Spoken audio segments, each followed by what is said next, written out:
Hey, this is Arlene. So this is my Panasonic um, microwave, and it is emitting frequencies. So I put my hand in here. It's from here, from on top, from here, here. Not my refrigerator, but it's all around here and here. But it's coming the heaviest from back here. Now there's just these screws in the back, so these screws can easily just be unscrewed and somebody can do whatever it is they're gonna do.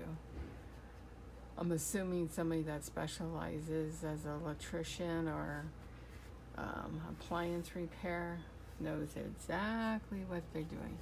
Now this is the cord. There's nothing emitting from the cord. It is specifically my microwave. I got this at Costco, and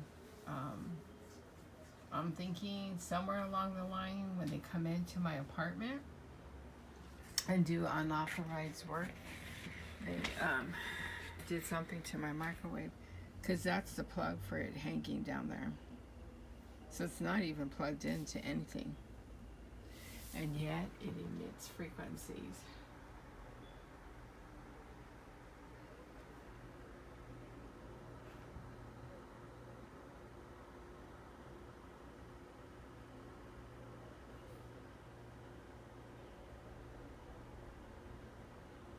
Very interesting.